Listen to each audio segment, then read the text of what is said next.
Nah, ini saya kerjakan dalam waktu 2 jam selesai. 2 jam ya. Ya. 2 jam selesai. 2 jam selesai ya.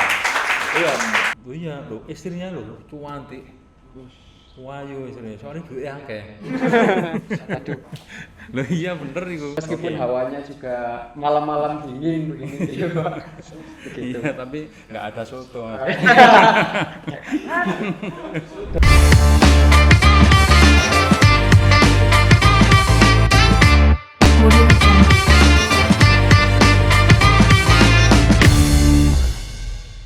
Assalamualaikum warahmatullahi wabarakatuh. Selamat pagi, selamat siang, selamat sore, selamat malam untuk Sobat Sagur dimanapun kalian berada.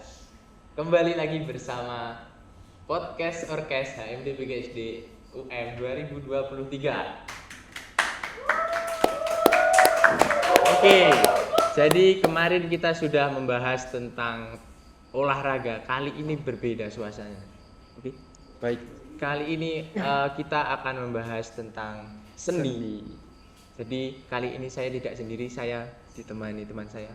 nama saya Adnan WKB Widyadana. Dan pastinya kalian semua sudah tahu siapa saya. Bisa cari sendiri di YouTube, oke? Tulung Bandung. Dan pagi ini kita tidak akan berdua. Kita ada satu narasumber yang sudah malang melintang di dunia seni, khususnya di Malang. Ini ada Bapak Sudipyo. Oke. Selamat malam, selamat. Ya, Bagaimana waalaikum- kabarnya, Pak? Waalaikumsalam warahmatullahi wabarakatuh. Alhamdulillah. Namanya malam ini walaupun suasananya tadi siang panas, sekarang sudah mulai dingin. Nah, Tadi yang tugasnya banyak begitu ruwet akhirnya menjadi menggumpal menjadi satu. betul. Menyenangkan ya. Menyenangkan. Yang jelas di suasana seperti ini saya sangat senang sekali karena bisa komunikasi interaksi dari UM yang mana mencari sumber informasi tentang seni. Ya. Nah, terkait dengan seni, insya Allah saya nanti akan memberikan semampu saya. Siap, terima kasih, Pak. Meskipun Oke. hawanya juga malam-malam dingin begini gitu, Pak. Begitu. Iya, tapi nggak ada soto. Baik Pak, ini Oke. mungkin untuk Pak Sudip, Hmm. ini asal dan domisilinya ten pundi? Pak. Oh ya, terima kasih untuk mengawali apa yang perlu saya sampaikan bahwa saya lahir di Kota Malang. Lahir di Malang. Kebetulan- Tepatnya di mana, Pak? Kenapa? Tepatnya di mana? Nah, ini Kota Malang waktu itu tahun 50-an 50-an. masih sepi. Bahasa Jawane sepen, Seperti senyap ya. Masih sepen. Nah, saya lahir di Kota Malang, tepatnya di Jalan Ciliwung. Oh, Ciliwung itu Kecamatan Blimbing. Ya. Tahun sudah tahun nggak enak wis tahun 50. Ya. Tahun 50-an, 58, 57. Nama saya lengkapnya itu Sudipyo Adi Wahyono. Itu pemberian dari orang tua karena orang tua saya orang Jawa, maka namanya itu nama-nama Jawa.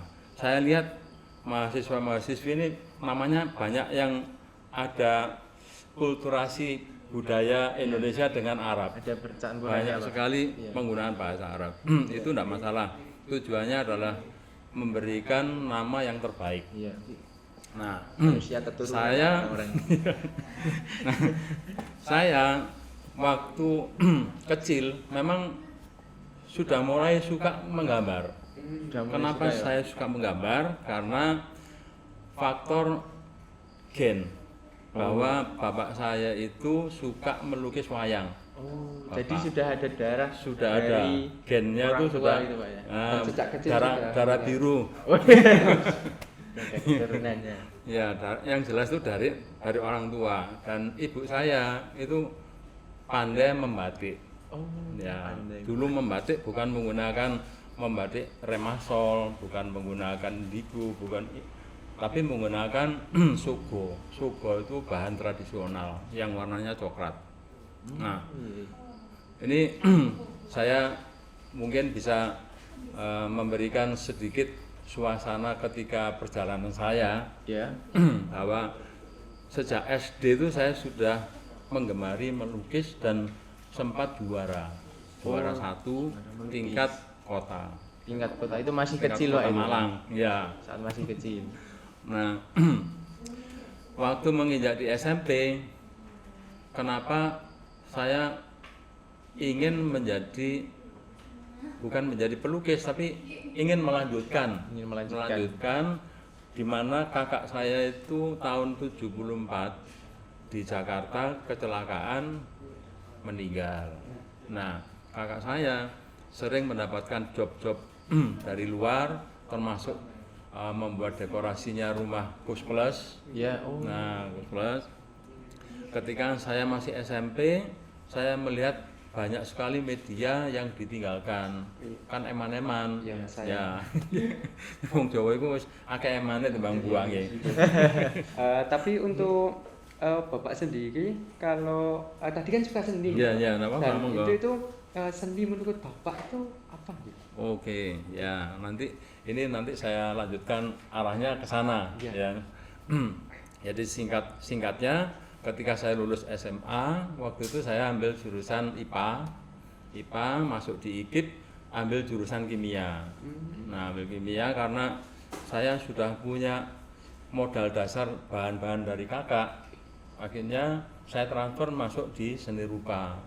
Tapi kan masih dihargai mata kuliahnya. Iya. Seperti MKDU dulu, MKDU itu mata kuliah umum, ya. MKU kalau sekarang. Nah, MKU.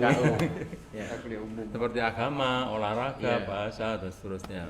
Termasuk kewiraan apa itu dulu ada. Kewirausahaan. Bukan, kewiraan itu Oh, beda lagi. belajar tentang tentang Indonesia. Oh. Kewiraan. Itu yang ngasih materi biasanya dari Polri, dari TNI. Jadi langsung gitu.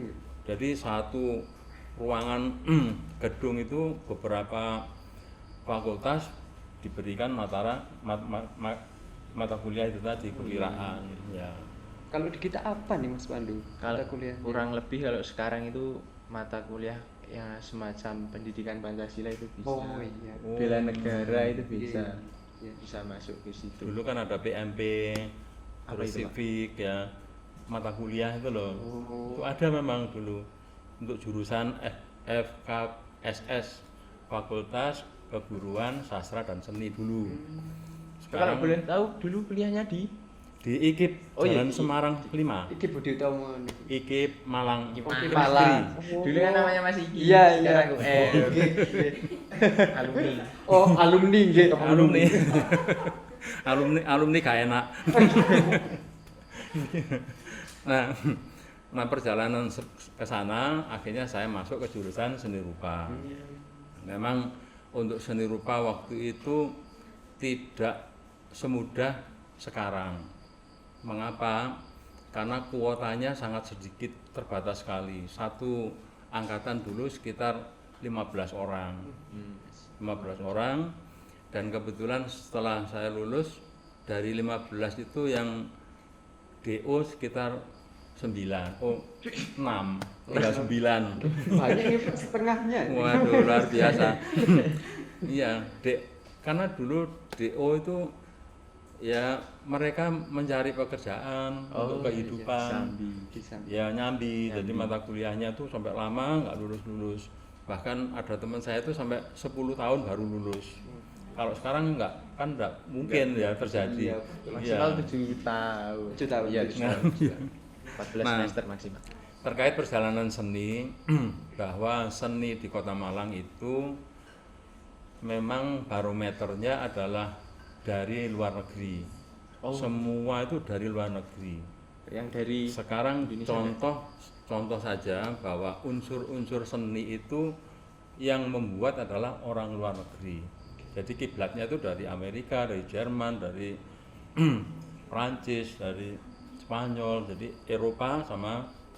Nah, Contoh unsur-unsur seni itu misalkan garis, ya, line. Itu kan bahasa Inggris semua itu bahasa Inggris. Iya. Nah, ini terjemahkan garis.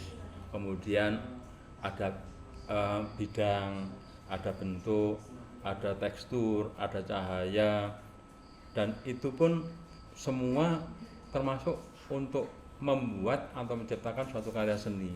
Nah, unsur-unsur ini nanti dipertimbangkan dengan masalah balance.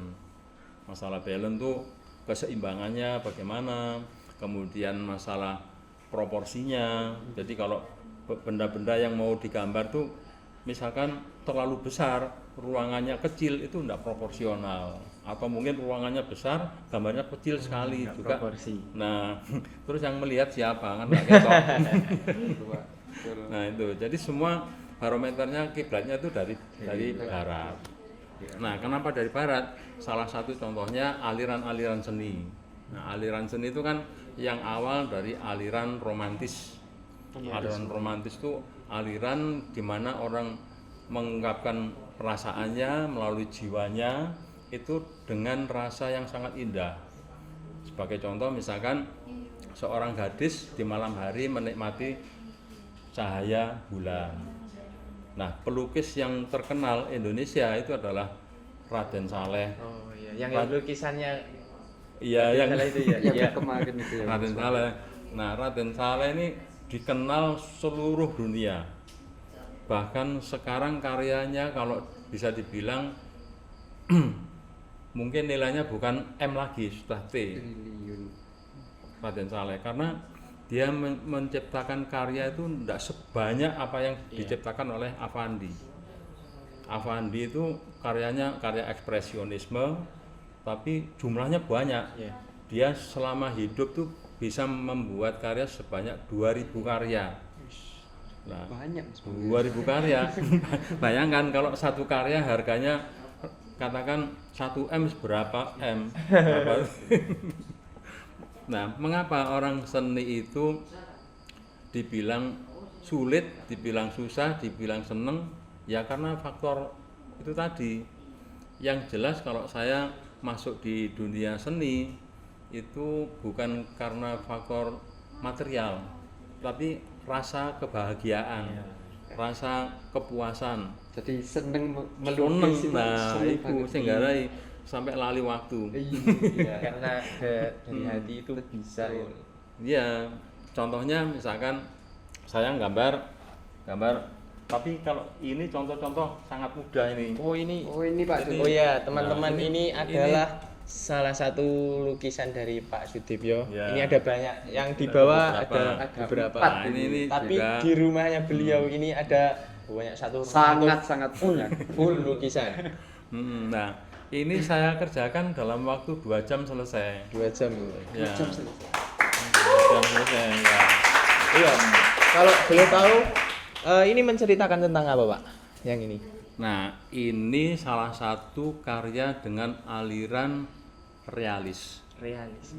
Ada romantis, ada naturalis, ada realis. Nah, realis itu real itu nyata. Nyata. Artinya bahwa pemandangan ini tidak sedetail naturalis. Kalau naturalis itu menyerupai alam, seperti foto. Ya. Nah, jadi tidak ada cacatnya. Kalau gambar rumah dibuat secara detail sekali. Gambar air ya detail sekali. Nah, karena ini realis, orang melihat oh ini pohon, oh ini air, oh ini rumah, oh ini awan, itu realis. Nah, realis itu hampir mendekati dengan impresionis. Kalau impres itu kesan, hanya kesan-kesan. Nah, sedangkan realis, pohon tidak harus hijau, bisa merah, bisa ungu. Yang jelas itu adalah pohon nyata. Tapi kalau impres itu hanya kesan. Oh, kesannya ini adalah pohon. Oh, ini air. Itu impresionis. Nah, impresionis Indonesia itu banyak sekali pelukis-pelukis, tapi pelopornya itu dari Belanda.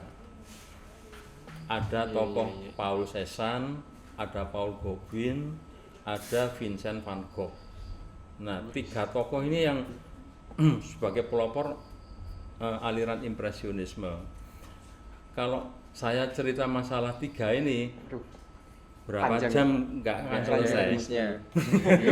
Secara garis besar ini pelopornya ada 3 yang sudah disebutkan Tadi ada 3 ya. Video tadi, teman-teman. Kadang kan kita membuat karya nih Pak, itu mempunyai kita yang membuat itu maknanya sama yang ditangkap oleh Orang yang lain lihat itu ya. beda Pak Betul. maknanya. Betul ya Mas Pandu ya? Benar. Nah itu pendapatnya Bapak Sudibyo Oke, sendiri. ya.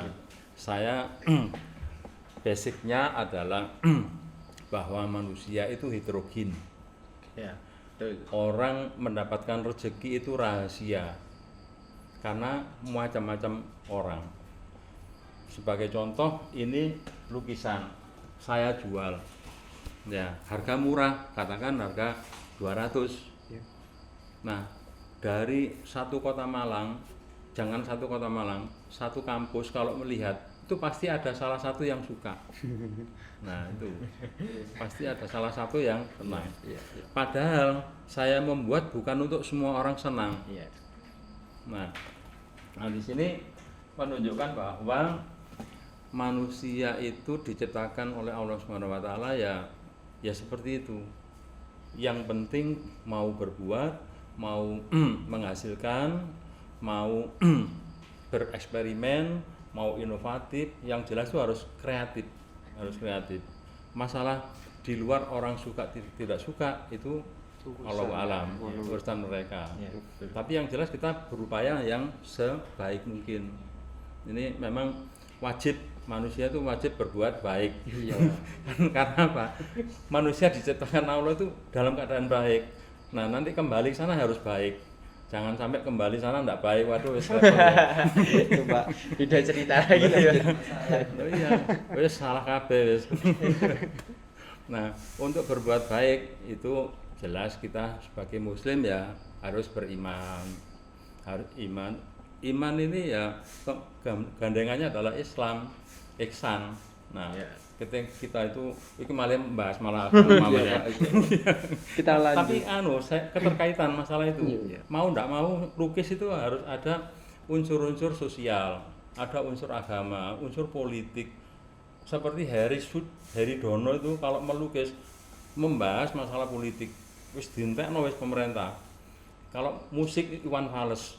Ya. Ya, iya, itu. betul. Jadi dia mengungkapkan apa yang ada di masyarakat. Tujuannya untuk menyampaikan, dan menyampaikan ini didengar, dilihat, terus Dirasakan juga. disikapi. Ya. Nah, itu. Jadi sama seperti ini ya Mas Iya. Wandi apa? Seni juga. Seni. Waduh. Terus ini aspek yang dilihat itu juga banyak kan Pak ya? Apanya? Aspek yang Aspek yang- diperhatikan Waduh, itu juga banyak sekali. Banyak sekali. Namanya Seni itu kompleks, universal. sekali, ya. Jadi bahasa seni itu bahasa universal.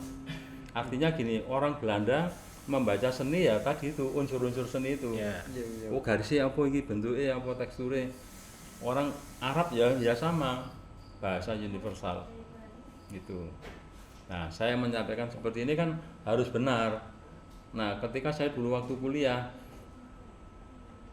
kamu kalau kuliah harus diperhatikan. Dosen saya bilang gitu. Benar tuh. Masalahnya apa? Ketika kamu menyampaikan di masyarakat salah, semuanya salah. Ya kan? Iya. Satu salah semuanya ikut salah. Biasanya orang Indonesia kayak gitu semua. Jadi pada karena nek wong tentamen di kuliah ya ujian itu contoh-contohan sisi salah soal kabeh. Oke, Pak.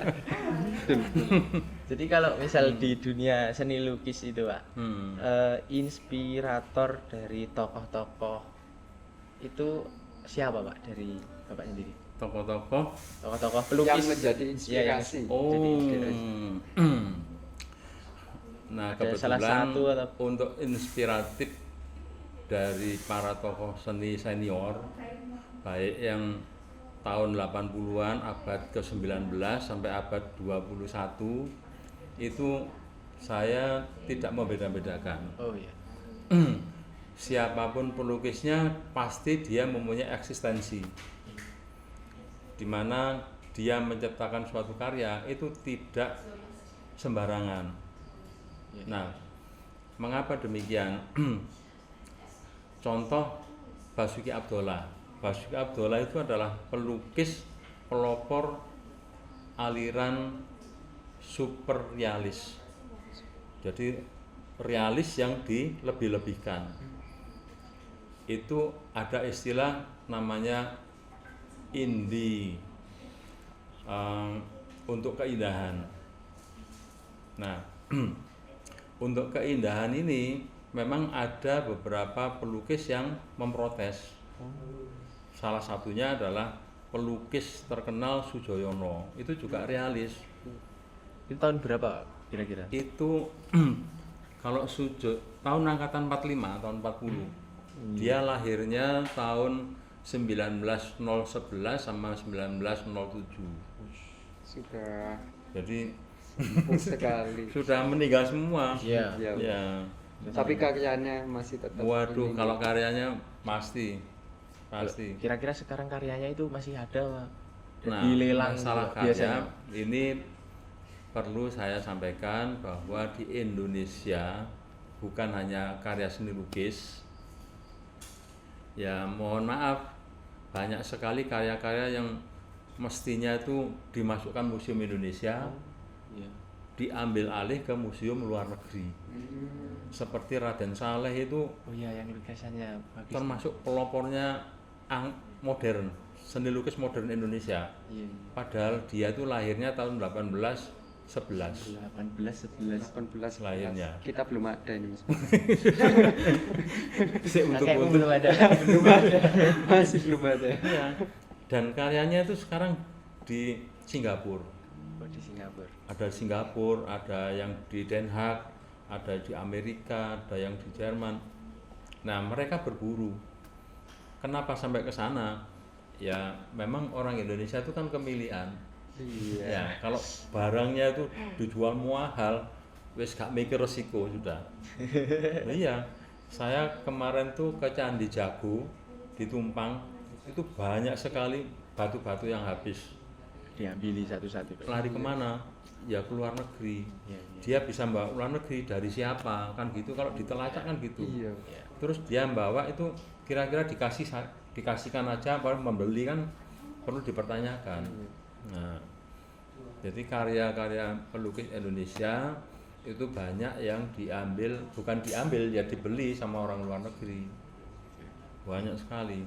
Seperti Oto Jaya, Agus Jaya, Hendra Gunawan, kemudian yang di Bali itu Antonio Blanco, ada Lee Meyer, ada juga pelukis yang Aris Smith. Aris Smith itu dulu dia tentara dikirim ke Indonesia karena di Indonesia sudah lain, dia profesi menjadi pelukis. Gitu. Nah, belum lagi lari ke kolektor. Kalau sudah ke kolektor, waduh ini tambah luar biasa. Biasanya Harganya lebih mahal. tinggi lagi, Pak, ya. Fantastis ini Iya, Mas Pandu. ada orang Semarang, orang Jien, itu orang Semarang, dia lulusan kedokteran. Kenapa dia profesinya bukan menjadi dokter, menjadi kolektor? Karena hasilnya beda. Sebagai contoh, teman saya lulusan IKIP juga, dia melukis menggunakan pensil warna. Satu lukisan itu dihargai 20 juta. Ketika Jien pameran di Jakarta, satu dijual 200 juta. Berapa kali lipat? Satu ini Mas Pandu. Satu. Padahal dia pesan 20. Oh. Sekarang ngeping Bisa notok ya. dihitung ini Mas Pandu. Udah kita lanjut aja di sana. Tadi kan sudah membahas seni dan tokoh-tokoh ya Pak. Jadi untuk mungkin untuk teman-teman di sini yang tidak mempunyai bakat seni dalam bidang seni, tidak bisa menggambar, itu apakah bisa menjadi seniman? Oke, bisa. Kenapa saya jawab bisa? Yes. Manusia itu misterius. Misteriusnya gimana, Pak? Misteriusnya semua profesi bisa dilakukan. Asalkan ada niat. Mau tekun, istiqomah. Yang ketiga, selalu bereksperimen. Nah, tekun ini yang sulit biasanya kita mengerjakan sesuatu kebentur sedikit ditinggal wis. Wah, iya. Itu. Kayak tugas ini Mas. Nah. Tugas. Kita udah ngerjain ini Mas Pandu, tapi Contoh Nggak paling ada gampang. moodnya hilang wis. betul. Nah. Iya, Tidur wis. Contoh ya, misalkan Mas Anan mungkin Mas Pandu nggak bisa gambar sama sekali. Saya bisa mengajari, membantu, membimbing agar supaya menghasilkan karya seni. Caranya bagaimana? Satu, bisa pegang pensil. Yang kedua, bisa menggores. Yang ketiga, bisa mentransfer objek dari luar pada bidang datar. Kenapa? Karena untuk melatih yang tidak punya bakat, ini perlu skill. Skill. Kuncinya skill. Nah, kalau skillnya sudah bagus, nanti baru main skate. Setelah skate, bagaimana cara membuat kepala manusia, itu proporsional ada, perbandingannya juga ada. Jadi kalau kita lihat mata ini satu garis horizon, itu dibagi 5 bagian.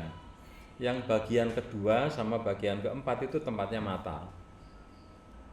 Dan itu juga ada tahap-tahapannya. Ada tahap. Oh, Makanya kuncinya harus tekun. Dan menjadi sebuah kebiasaan. Memang harus istiqomah. Kalau nggak istiqomah nggak bisa. Nggak bisa berarti Pak kalau nggak tekun ini. Iya, Banyak kan tinggal. iya. Karyanya ditinggal gitu aja. Banyak murid saya yang dia secara akademis kurang begitu bagus, tapi secara psikomotorik dia lebih baik. Nah, salah satu murid saya yang lulus tahun 84 itu sekarang lukisannya harga minimal itu sekitar 50 juta. Itu minimal. Minimal 50 juta. Kenapa 50 juta? Karena dia punya kolektor. Jadi kolektor itu datang ke rumahnya, saya buatkan ini konsepnya. Nah, dia harus pinter menangkap konsep. Kalau nggak pinter, begitu jadi nggak cocok ini, dirubah lagi. Jangan melihat 50 juta nih mumet deh. Nah, iya. Biasanya kalau mumet. lukisan mahal itu kira-kira berapa hari buatnya Pak? Kalau masalah durasi waktu nggak bisa ditentukan. Saya pernah menggambar, ini kebetulan pameran di sekolah teologi.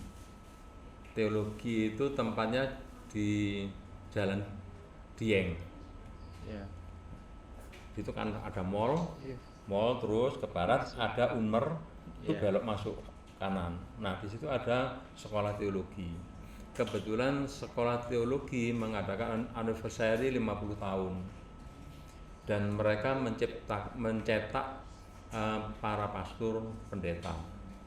Dan yang lulus dari situ mesti kuliah S3 ke luar negeri. Ya. Nah, kebetulan pastornya pinter, buat pameran 1 hari, dan frater ini sudah punya job deskripsinya, punya semua.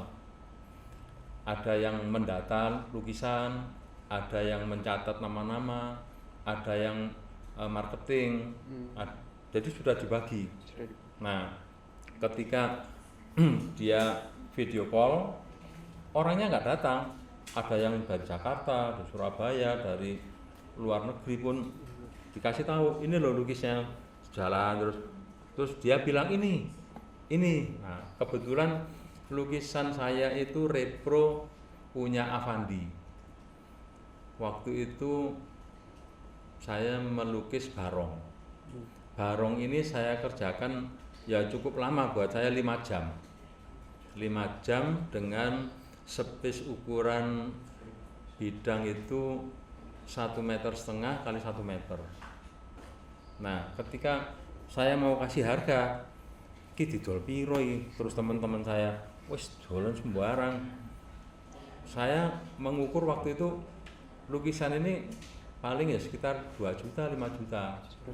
Tak tulis ngawur 10 juta. 5 jam laku 10 juta. Laku itu, Mas. Laku.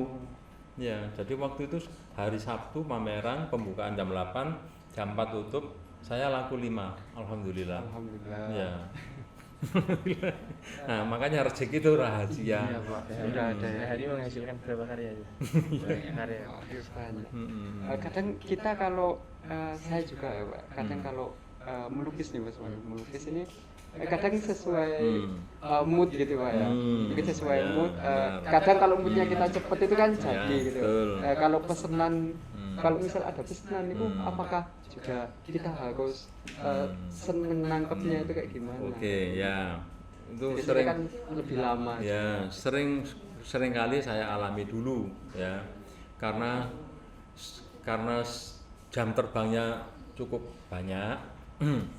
Dulu saya membuat sket wajah, seperti ini. Ini Ini sket wajah siapa, Pak? Pesanan atau gimana ini? Sepertinya kayak penyanyi. Oh, bukan. yang jelas ini saya ambil dari Google. Oh. Saya nggak kenal namanya siapa, dia profesinya apa. Saya cuma melihat proporsionalnya aja. Orangnya cantik orangnya dilukis cantik. itu, Pak. Kayaknya kalau saya bisa ngelukis itu Nah, Aduh, banyak ini kalau Mas Kan. Nah, tadi pertanyaannya menunggu mood. Iya. Padahal ini kalau misalkan pesanan besok harus diambil, kan nggak bisa. Nggak bisa kalau menunggu mood. Iya. Jadi orientasi kita dan kita harus punya komitmen. Ini pesanan. Pesanan itu kuncinya satu, tepat waktu. Yang kedua, hasilnya itu tidak mengecewakan. Yang ketiga, harganya murah. Gitu loh, harganya murah itu. Nah ini kadang-kadang orang gambar, waduh gak angel-angel, regane murah, mana ya. Iya, makanya cepat. Bagus lagi. Karena jam terbang sudah cukup banyak. Ini saya kerjakan 2 jam selesai. Ya. Itu pakai teknik apa aja, Pak, itu, Pak? Ini kebetulan saya menggunakan pensil warna sama krayon. Ya. Jadi media itu banyak. Biasanya orang kalau mengetahui melukis itu mesti pakai cat minyak. Ya, padahal tidak harus. Saya melukis pernah pakai dari bahan alam, dari daun, dari darah, dari tulang. Jadi tulang itu warna putih. Saya lebur halus, tak kasih lem. Nah, untuk ini memang pakai krayon. Kenapa? Krayon itu seperti kapur. Untuk gradasi itu gelap ke terang. Jadi kesannya itu ada kesan 3 dimensi, bukan flat. Ya, karena ada gradasi. Nah, untuk gradasi ini memerlukan waktu yang lama. Dan semua bisa gambar seperti ini. Metodenya ada. Jadi kuncinya itu punya metode, ada kemauan, ada ketekunan. Dan kemauan itu ya. Itu kemauan. Kayak saya kasih Harus Iya. cantik itu Mas. cuman kertas. Nah, ini jadi faktor-faktor yang menentukan untuk berkarya itu sebetulnya bukan mereka yang punya bakat saja, siapapun bisa. Kenapa waktu saya kuliah dulu banyak yang DO itu bukan karena dia tidak mampu membuat, tapi tidak mampu keuangan. Ya, karena tuntutan. Ya, kehidupan. Banyak tuntutannya juga. Dan nggak kepaku sama kita membuat ini nggak kepaku sama alat gitu ya Pak. Jadi Nggak. kalau pensil aja, Apa saja bisa. Bebas deh. Yang penting itu tiap hari berkarya. Oh, siap. Tiap Setiap hari hari. berkarya juga menambah skill kita juga. Nah, melatih skill. latihan juga. Dulu saya pernah di SMA itu, guru fisika saya tuh memang terkenal kejam. Terus kalau ngasih PR tuh banyak, tiap siswa harus maju ke depan menulis di papan tulis. Kalau nggak bisa berdiri. Nah itu. Saking Fisika itu betul. saking killer ya, di belakang itu gurunya tak gambar. Betul itu. Gurunya tak gambar, terus dia jalan. Saya lupa tak taruh di meja. Begitu melihat dia kaget. Kagum Loh, juga. ini siapa yang gambar ini? kan takut ya. Kok aku ngomong saya kok dimarahi. Nek saya bukan saya, gambarannya sopo kan. Nah, itu diuber terus akhirnya. Akhirnya Pak maaf ini saya mencoba menggambar Bapak. Ya maaf kalau gambarnya nggak cocok, kalau jelek. Loh, gambarmu itu apik. Waduh, wis mero lega aku. Enggak jadi gambarannya bagus. Keuntungannya apa? Nilai saya di rapot itu malah tadi 9. Iya. Padahal bukan mata pelajaran. Bukan mata kuliah. Padahal cari nilai 7 wah ngele gak lumrah fisika dulu. Iya. Ada untungnya juga. Iya. Kalau boleh tahu kemarin kan Pak Dibyo kan kemarin kita juga ke rumahnya Pak. Kita lihat juga ada banyak yang dari pesanan dari orang Amerika itu Pak. Ya. Itu kira-kira butuh berapa lama Pak pembuatannya itu? Sejak dipesan Itu sampai kalau saya hitung durasi waktu terus menerus tanpa istirahat 1 hari selesai. itu kalau nggak istirahat. Kalau nggak istirahat. Ya. Jadi saya kerjakan 3 jam membuat yang laki dulu. Setelah itu istirahat, sholat, makan dan sebagainya. Nanti saya kembali lagi, saya lukis lagi. Ya kebetulan untuk membuat lukisan wajah itu kuncinya pada kesamaan kemiripan objek. Objek. Masalah baju, masalah background itu sangat cepat, mudah. Kesulitannya adalah membuat proporsional mata, alis, hidung, mulut itu harus betul-betul ya nggak persis tapi menyerupai. Ya. Kalau buat rambut itu sulit. Kalau rambut itu saya ya alhamdulillah saya sering latihan drawing. Drawing itu membuat garis-garis. Ya. Soalnya kemarin kita lihat juga di sana itu yang fotonya yang laki rambutnya kan mirip gitu ya. Ya, memang. Nah ini kesan membuat rambut yang lebat sama yang botak itu yang agak sulit. Yang botak? Ya, Yang kan botak agak yang laki itu kan ada unsur-unsur kulitnya. Nah, kulitnya terus rambutnya itu harus kelihatan juga di atas kulit. Itu yang agak sulit. Tapi kalau blok hitam itu mudah. Tapi mau tidak mau rambut ini juga memantulkan cahaya. Jadi hitamnya enggak full hitam black. Itu enggak. Pasti ada beberapa yang namanya itu tone. Tone itu warna gelap terang karena cahaya. Itu kalau boleh tahu berapa ini? Wah, kalau masalah tidak bisa nominal ini saya nanti bilang banyak ya nggak enak, bilang sedikit itu kok nggak diregani ya. Pasti yang pasti banyak ini. Sangat banyak. Ya lumayan lah. Tapi kalau teman-teman mau pesen gambar ke Pak Dibyo itu boleh banget Pak. Boleh silakan. Ada kontaknya Pak ya. Iya. Nanti bisa dicantumkan di Kalau nggak masalah. Mau pesan gambar sket wajah seperti ini boleh. Ini teman-teman Masalah harga terserah Pak Karepe. Bisa kado buat Ayang juga nih Mas Pandu. Cocok. Mungkin untuk souvenir, mungkin untuk ya kenang-kenangan. Silakan. bisa nanti kontaknya Pak Sudibyo bisa dicantumkan di kolom deskripsi. Tapi nggak promosi nih Pak ya. Oh enggak, Anda Pak. Mengapresiasi seniman itu. Oh iya. Seniman di Indonesia itu kalau sekarang itu menurut Pak Dibyo nih perkembangannya itu pesat atau bagaimana? Justru sekarang senimannya malah lebih banyak sekali. Kualitasnya juga semakin Kualitasnya malah lebih. Kualitasnya lebih. Iya. Dan tapi dengan banyaknya kuantitas banyak, kualitas juga banyak. Oh. Ya. Mengapa? Karena dulu zaman 45 itu masih ada sekolah sesri. Ada sesri, Adi Asri. Nah, sekarang di UM tuh mencetak pelukis banyak, di UB juga banyak. Ini masih di Malang, ya. Belum lagi mereka yang galeri-galeri, komunitas-komunitas. Kebetulan saya punya komunitas namanya Malang Sukoat. Malang Sukoat itu saya dirikan tahun 2010. Dan kebetulan waktu itu anggotanya baru 15 orang.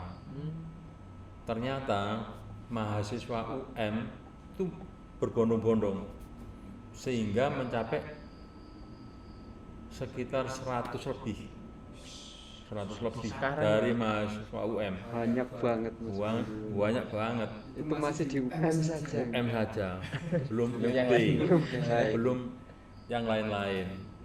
Nah, dari Malang Kota terus meningkat Malang Raya, dari Batu, dari Panjen, dari Tumpang, dari segala macam masuk. Selatan juga ada. Nah, dari Malang Raya terus meningkat, ada masuk Surabaya, Jogja, Jakarta, Bali, Kalimantan, bahkan ada satu anggota saya itu dari Singapura. Dari luar negeri juga. Ya, dari Singapura, namanya Pak Benyamin.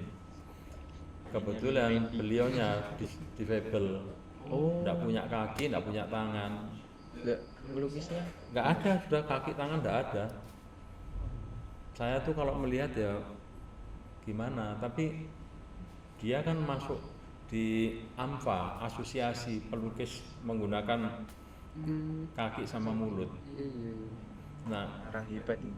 oh iya, loh, istrinya loh cuantik, wayu istrinya, soalnya duitnya akeh.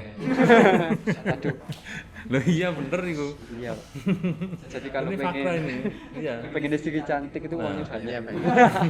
Makanya Kata-kata hari ini. kaum Adam itu kalau bisa golek duit sing akeh. Nek duit akeh milih gampang. Jadi tinggal pilih. Ya sama dengan kalau kita ke mall nek gak duwe duit arep tuku ya umpama mewah notok. Mewah notok batin wae. Tapi uangnya banyak tinggal doting ae. Tinggal pilih. Tinggal. Nah itu. Jadi dengan banyaknya seniman-seniman tadi ya Mas Pandu ya. Jadi apakah sudah difasilitasi ada fasilitas sendiri? Kalau fasilitas tidak ada, tidak ada. Tapi saya berupaya menggabungkan dengan pemerintahan, seperti pariwisata, Iya. DPRD, Pemkot. Mungkin kalau ada job-job itu bisa saya gunakan, baru saya kerjakan sama teman-teman. Nah kebetulan Bu Ida itu kepala pariwisata sudah saya lukis. Terus Pak Sutiaji wali kota juga sudah saya lukis. Pak Rendra yang sudah pensiun tuh juga saya lukis. Jadi banyak yang Pak Made ketua DPRD itu juga sudah, wakil-wakilnya termasuk Pak Rimsat, Pak Rohman itu saya lukis. Semua Pak ya. Nah, saya lukis, saya kasihkan. Ketika saya kasihkan, dia kan merasa hutang budi. Iya. Akhirnya, Pak, tolong saya buatkan lukisan loh. Lain kan ya. Dapat istri juga. Oke. Memang semua itu harus dipancing kan, nggak dipancing nggak bisa. Iya, benar. Nah itu. Walaupun nanti kalau sudah berkeluarga, kudu pintar-pintar mancing istri. Iya. Balik lagi ke seniman tadi Pak. Jadi kan seniman-seniman di Indonesia khususnya di Malang ini kan sudah banyak Pak ya. Kualitasnya bagus, kuantitasnya juga banyak. Yeah. Itu harapan kedepannya untuk seniman itu apa ya? Saya kira kalau harapan semua manusia itu pengen kaya. Pengen saya Itu harapan ya. Masalah karya itu kan masalah teknis. Ya. karya masalah teknis, yang penting kaya. Yang Pasti penting sudah. cuan Iya. gitu. Wah, Walaupun lukisannya apik kayak apa, lek gak payu kan ya percuma. Sama. Iya. Teman saya itu dari Jakarta super realis. Wah, jantung petel. Gambar kulit is kelihatan, kulit rambutnya keluar tuh kelihatan. Itu yang nggak laku. Iya. Padahal udah bagus itu. Bagus sekali, wis.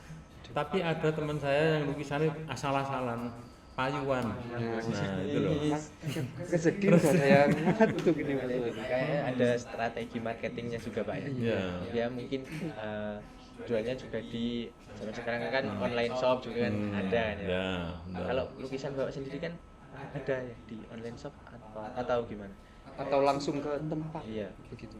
Untuk karya itu sebetulnya semua pelukis mencari peluang. Peluang yang saya maksud di sini adalah bahwa mereka berkarya, berproduksi itu ujung-ujungnya adalah laku. Nah, agar supaya laku, pasarnya itu bagaimana? Bisa juga mengadakan pameran dengan bursa, lukisan yang murah dan sebagainya. Atau mungkin menjual lukisan di pinggir jalan, atau membuat kios-kios. Itu adalah salah satu usaha marketing. Kalau produksi itu saya kira mudah, yang sulit adalah marketing. Yang sulit Jadi itu. pinta-pinta kita untuk Nah. ini ya Mas Ul, mencari peluang. Sekarang di Rampal itu kan ada pasar senggol. Pasar single ya? Sudah melihat? Belum. Waduh, bagus itu. Pasar single nanti Jadi, bisa kita lihat. Di Rampal itu sekarang kalau malam ada orang jualan banyak sekali kuliner. Oke. Tapi yang membeli tidak ada. Waduh. Artinya tidak ada itu tidak sebanding yang dijual dengan yang pembeli. Itu. Oke. Sekarang kan jadi masalah problemnya kan di situ.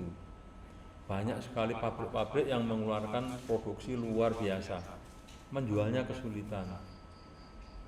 Akhirnya berlomba-lomba.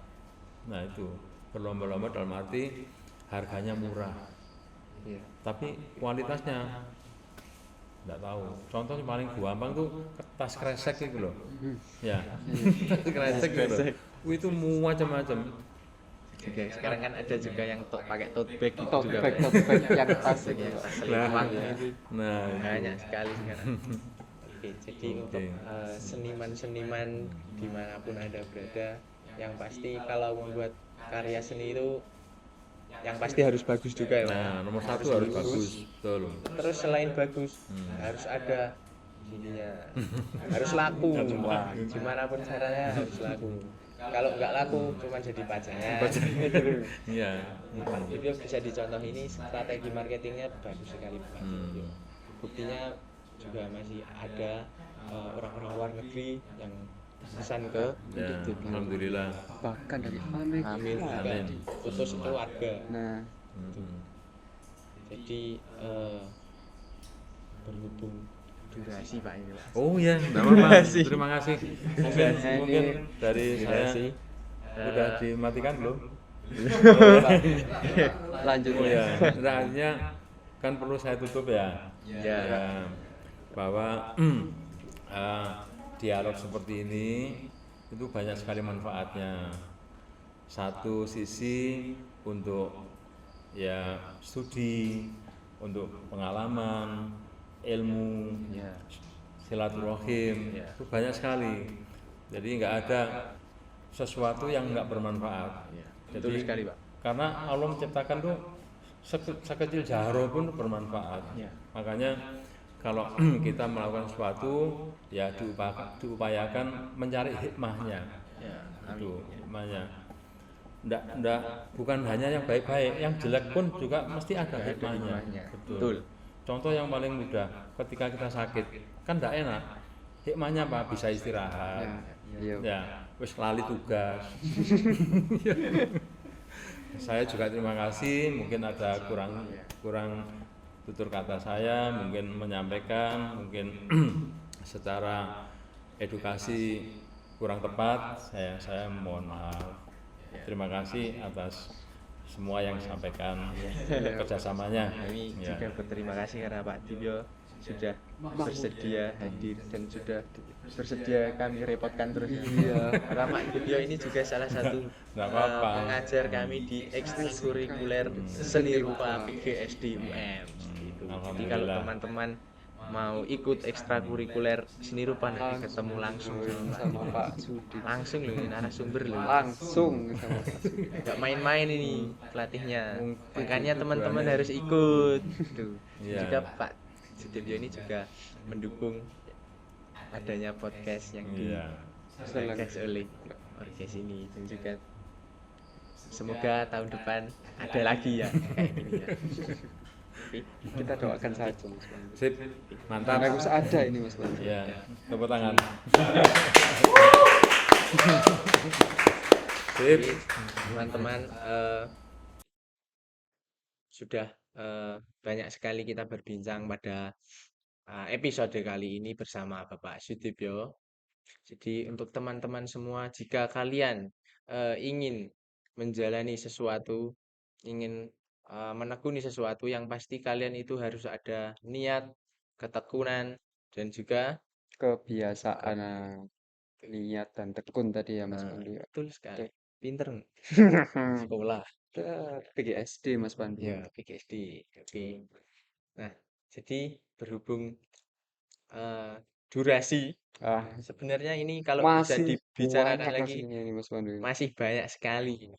Tapi berhubung durasi, Betul. akhirnya bisa kita akhiri di sini saja. Sayang Dan sekali. untuk teman-teman semua yang belum subscribe channel YouTube HMD PGSD UM, silahkan untuk subscribe dan juga like video ini, komen dan juga share ke teman-teman sekalian semua. Supaya apa? Supaya channel kita ini semakin berkembang dan mampu mengalahkan Channel Deddy Corbuzier, Muhammad Al-Katiri. Dhuwur e. Kok dhuwur men. kita doakan saja.